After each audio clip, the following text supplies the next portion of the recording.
Un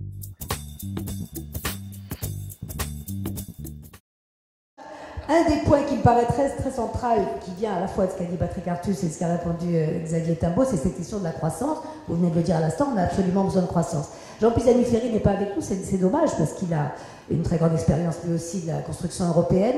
Et il a fait un papier assez récemment que je trouve fort intéressant, où il nous explique que tout de même, ce besoin de croissance, cette envie de croissance n'est pas forcément partagé par tout le monde en Europe, parce qu'il faut compter aussi avec, par exemple, les défenseurs de l'environnement qui nous disent attention, trop de croissance, ça va trop vite, ça va trop fort, on est en train d'abîmer non seulement la planète, mais nos propres régions. Il y a aussi ceux qui disent essayons de fabriquer un autre modèle, plus social, plus coopératif, plus associatif. Donc je soulève ces deux points. Jean Pisani-Ferry les décrit pour dire qu'il est plutôt de votre avis, hein, il ne faut quand même pas renoncer à la croissance en tant que telle, mais ayons cela en tête, il y a un très fort courant européen qui soutient pas la décroissance, mais une autre forme de croissance, plus lente, plus tranquille. Et je vois dans la salle qu'on hoche la tête, je veux juste traduire cette opinion, il faut l'avoir en tête. À vous, Odile Renaud-Bassot. D'accord, Xavier Timbaud? D'accord, Xavier Timbaud. On peut en discuter, non, mais je le mets au débat. Non, sur la question de la gouvernance, pour revenir sur la comparaison avec les États-Unis et tout ça, je crois qu'une des difficultés de l'Europe, c'est d'être au milieu du gué. C'est-à-dire qu'on est entre un système où on a des éléments de système fédéral, parce qu'on a quand même un Parlement qui a de plus en plus de pouvoir, qui est en codécision sur de plus en plus de décisions. Après le traité de Lisbonne, le Parlement intervient sur quasiment tous les champs, pas le champ budgétaire, mais sinon quasiment tous les champs en législation. Donc il a quand même un pouvoir dont je trouve qu'aujourd'hui en France on ne mesure pas bien son rôle, hein, quand on voit, on va voir ce que donnent les élections et j'espère que le taux d'abstention ne sera pas trop élevé, mais ça reflète bien la faible participation aux élections précédentes, reflète bien le fait que la mesure du rôle du Parlement n'est pas bien perçue, et c'est quand même une force démocratique par rapport à ce qui avait été dit tout à l'heure sur l'Europe n'est pas démocratique et tout ça. On a quand même un Parlement élu directement, qui a un pouvoir de décision très important.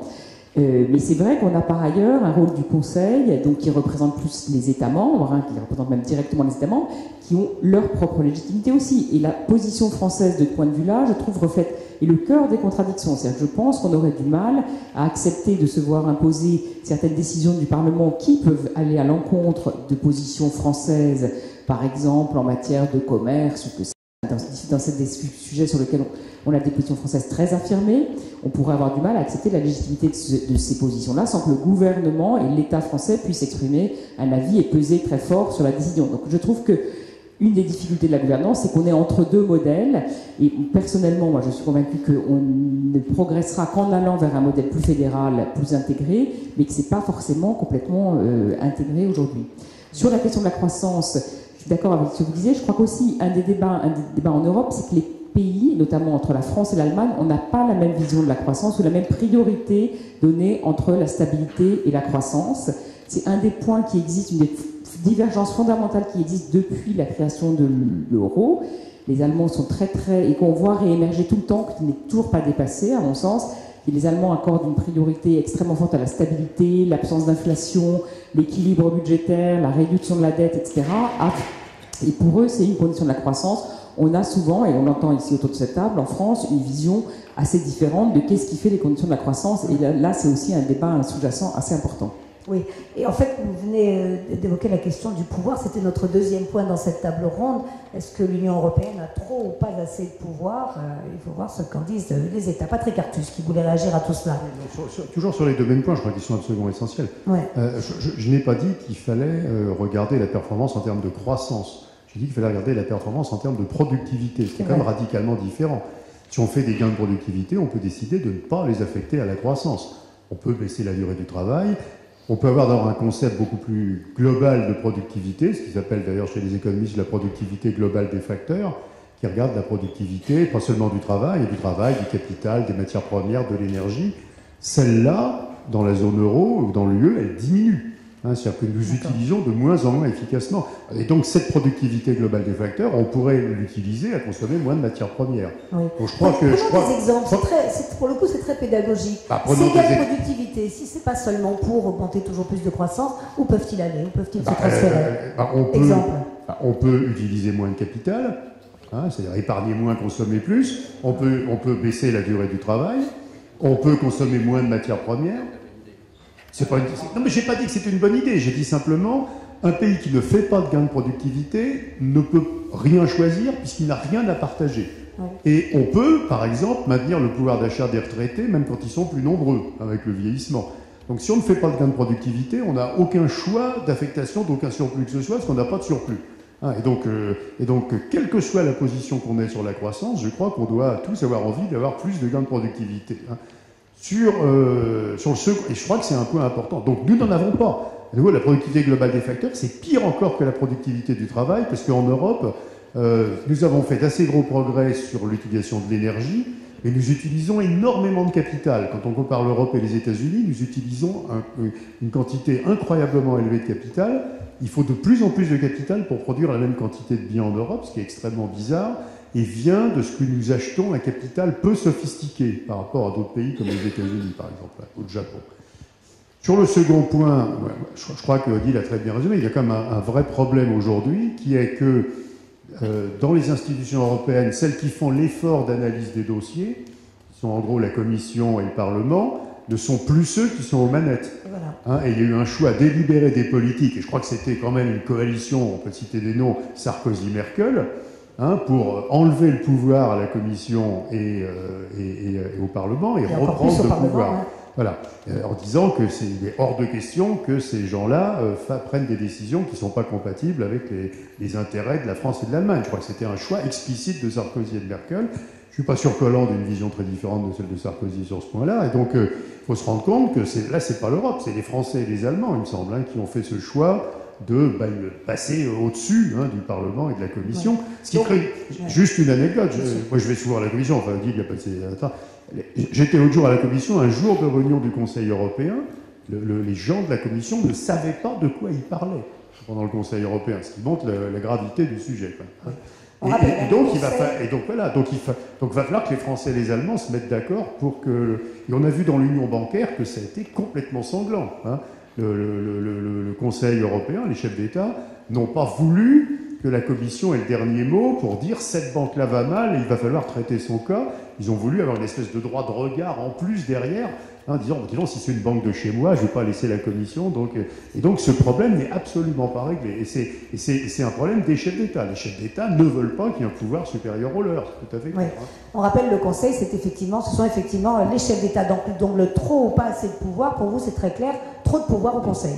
Pour l'instant. Et surtout, ils font que des bêtises. Parce que, pas assez au Parlement. Non, mais ils ne connaissent pas les dossiers. Donc, ils se rencontrent à 6h du soir. À 10h, ils ont envie de dormir.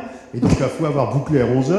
Résultat des courses, le truc est... Ça, on l'a vu plein de fois. Le truc est complètement pourri. Et il faut recommencer au conseil suivant, puisque la Commission arrive à prouver extrêmement rapidement que le machin est juste inapplicable parce qu'il a été bâclé par des gens qui ne connaissaient pas le dossier. Donc, il faut quand même rendre le dossier aux gens qui les connaissent. Quoi. Didier Kling, d'accord avec cette question du pouvoir. Oui, je suis assez d'accord, mais indépendamment de ça, ce qui me frappe surtout, c'est que le champ de ce pouvoir est très limité. En d'autres termes, ce sur quoi intervient la Commission, l'Union européenne, on l'a vu tout à l'heure dans le très bon film sur le budget, ce sont des dépenses de cohésion et ce sont des dépenses de valorisation des ressources naturelles essentiellement. Or, je pense qu'aujourd'hui, il y a d'autres domaines sur lesquels l'Union européenne pourrait intervenir. Après ça, c'est un problème de gouvernance qui a été évoqué, dont sans raison. Ils le disent ensemble. Non, il y a le six-pack. Alors, le six-pack, normalement, c'est un truc pour boire dans le Middle West, dans sa voiture, c'est de la bière. Hein. Mais, donc, le six-pack, non, c'est vrai, le six-pack dans le jargon européen, c'est les nouvelles réglementations de supervision des économies. Hein. Les balances des paiements, les balances courantes, la dette, le crédit, la compétitivité, en plus de ce qu'on avait déjà, c'est-à-dire l'inflation et les déficits publics. Là, évidemment, il y a des pouvoirs très accrus de la Commission en termes de supervision des États. Des dépenses de surveillance. Prêt. Oui. La régulation, c'est pas de l'incitation, c'est pas de l'action. Je sais pas, peut-être c'est quand même au bord, hein, parce qu'un pays qui sortirait complètement des clous des six-pack aurait quand même de gros ennuis. Quand même. Et justement, la question est de savoir si les chefs d'État pourraient mettre une espèce de veto, un jugement de la Commission sur un pays. Pas sûr quand même. Oui. C'est vrai que c'est un pouvoir de surveillance, mais quand même avec une capacité d'intervention et de sanction assez forte. Donc c'est pas une décision directe, mais quand même du contrôle assez étroit.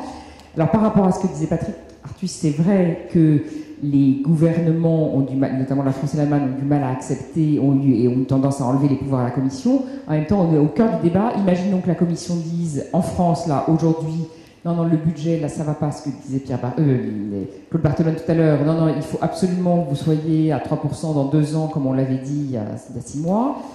Et qu'ils tiennent avec les chefs d'État et de gouvernement ne font rien, n'ont pas de pouvoir de décision, on serait au cœur de ce qui en France serait considéré comme la gouvernance technocratique de l'Europe, où c'est la Commission et les fonctionnaires de la Commission qui imposent un calendrier budgétaire et des décisions ayant un impact très fort en France sans l'aval des gouvernements. Donc on voit bien que c'est le cœur de la contradiction. Et c'est très impopulaire en plus, cette vision-là ne passe pas dans les opinions, pas seulement en France. Xavier Tabot, puis Olivier Pastel. Le point, il est précisément là. C'est-à-dire que le critère, c'est pas je connais les dossiers ou je les connais pas. Alors, c'est un point important. Les dossiers doivent être instruits et il faut des gens compétents qui les instruisent. Mais le point véritablement important, c'est est-ce que j'ai la légitimité démocratique ou pas pour prendre les décisions. Et c'est ça aujourd'hui ce qu'on reproche à la Commission. C'est pas de connaître les dossiers, c'est de donner des avis, alors qu'en fait, elle n'est pas politiquement légitime pour le faire. Ce qui avait été dealé, ce qui avait été finalement jugé par la Cour européenne de justice sur le pacte de stabilité et de croissance avant la crise, c'était la Commission donne un avis technique, mais c'est le Conseil qui prend les décisions politiques. Parce que quand on en vient à la politique budgétaire, il y a un moment où la décision est politique. On ne peut pas juste se contenter de dire la règle a été appliquée ou pas appliquée, parce que ça, c'est pas ce qui est nécessaire pour conduire une économie. Il faut avoir cette zone de discrétion dans laquelle on peut introduire d'autres éléments. Et c'est aujourd'hui là que l'Europe pêche fondamentalement. C'est dans cette légitimité démocratique et sur un champ qui est correctement défini. On a mis en place en Europe, dans la crise, des instruments qui sont des instruments de mutualisation de la dette publique sans le dire. Il y a le MES, le mécanisme européen de stabilité, il y a eu le Fonds européen de stabilité financière, il y a même la Banque centrale européenne avec son dispositif OMT. Tout ça, c'est des éléments qui, fondamentalement, conduisent à une mutualisation de la dette publique. C'est quelque chose qui engage le contribuable européen. Mais qui est responsable aujourd'hui? Qui a la gouvernance de ces institutions? Dans le cas de la Banque centrale européenne, c'est la Banque centrale européenne toute seule, donc une structure qui a une gouvernance qui est quand même extraordinaire. C'est une agence indépendante, donc elle ne rend compte à personne, et elle est bien embêtée d'ailleurs parce qu'il lui tombe dans la main, et elle n'a qu'une envie, c'est s'en débarrasser le plus vite possible, parce que c'est contradictoire avec sa situation. Et concernant le MES ou le FS, donc, qui sont des... Le MES, quand même, pour vous donner un ordre d'idée... Parce que c'est d'abord un mécanisme européen. On se plaint de ce qui n'est pas... Oui, c'est le mécanisme européen de stabilité. On se plaint qu'il n'y ait pas de budget en Europe. Mais en fait, dans le mécanisme européen de stabilité, il y a 500 milliards d'euros. Alors, c'est 500 milliards d'euros de garantie. Donc, ça ne donne pas lieu à des flux. Il n'y a pas d'impôts, il n'y a pas de dépenses. Mais ces 500 milliards d'euros, ils peuvent être apportés en garantie à un État qui, lui, va les dépenser. Donc, c'est malgré tout un instrument budgétaire qui est considérable. Et bien, cet instrument-là, aujourd'hui, sa gouvernance, elle est à travers le Conseil européen. C'est-à-dire que même les parlements nationaux, en fait, à part le Parlement allemand, en sont dépossédés. C'est des décisions gouvernementales. Alors que ce sont 500 milliards d'euros à l'échelle de l'Europe qui sont mis sur la table à cet égard. 500 milliards d'euros, c'est la moitié du budget actuel de l'Union européenne. Donc vous voyez, en quelques heures pendant la crise européenne, on a créé un instrument qui est égal à la moitié du budget européen. Et la gouvernance de cet instrument est d'une obscurité totale, repose sur la bonne volonté des gouvernements, et est une chose qui échappe à la légitimité démocratique. Et ça, à mon sens, c'est un facteur de blocage et d'inaction énorme. Est-ce qu'on ne peut pas dire... Pour des raisons pédagogiques, vous allez reprendre, Xavier? Oui. Xavier a dit un truc très important, sur lequel il était trop rapide, je crois, qui est, sauf le Parlement allemand. Parce qu'il ne vous aura pas échappé que le Parlement, que toutes les nouvelles dépenses de ce fonds, ou d'ailleurs toutes les nouvelles interventions de la Banque centrale européenne, devront être actées par le Parlement allemand. Ce qui prouve la bizarrerie de nos institutions. Devront être par la commission des finances du Parlement allemand, ça va être tout à fait précis. Mais c'est pas du tout une règle européenne, ça c'est uniquement le mode de gouvernance des Allemands dont le gouvernement a décidé et a été obligé de... Non mais tant mieux dit, c'était bien pour renforcer le point que un des obstacles majeurs à l'avancée vers une démocratie fédéraliste, c'est l'Allemagne. L'Allemagne a imposé, de façon incroyable d'ailleurs aux autres, que le Parlement allemand ait un droit de regard sur les décisions de l'Europe. C'est quand même hallucinant. Et alors, du coup, tous les parlements bizarres, genre les Finlandais, etc., ont suivi, quoi. Que le Parlement allemand doit donner son accord à une décision du Conseil européen. C'est-à-dire que le Parlement allemand, dans les institutions, est au-dessus des chefs d'État, en fait, dans les institutions. Bien sûr. L'Allemagne, première économie d'Europe, et qui entend le rester. Juste pour avancer un peu dans la discussion par rapport à ce que vient de dire Xavier Timbaud, je trouve aussi intéressant quand même, parce qu'il a parlé du mécanisme européen de stabilité, on a parlé de la réaction de la Banque Centrale Européenne, puisqu'on reste sur l'Europe en général. Il est intéressant quand même de voir, je ne sais pas, c'est une question que je vous pose, la capacité de réaction qu'a eu quand même l'Europe dans une situation de crise aussi sévère que celle qu'on a connue depuis 2007. On revient sur ce qui s'est passé au juillet 2012, été 2012 je crois, où la Banque Centrale Européenne a pris des décisions très importantes pour aider les économies justement à supporter ce choc. Donc est-ce que, je cherche les côtés positifs de la construction européenne, on n'a pas fait la preuve quand même d'une assez bonne capacité de réaction dans des situations catastrophiques, il faut le dire. Moi, j'ai un souvenir de l'année 2012 absolument pathétique, parce que j'ai été jusqu'à 72 interviews dans l'année.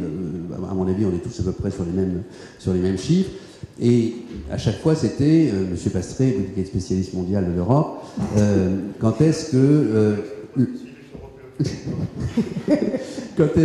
l'euro va imploser? Alors, je disais, voilà les 12 raisons pour lesquelles ça ne se passera pas. Bon, très bien, M. Pastré. Et donc, quand est-ce que la Grèce va sortir de l'euro? Alors là, immense moment de solitude, puisque j'avais déjà répondu.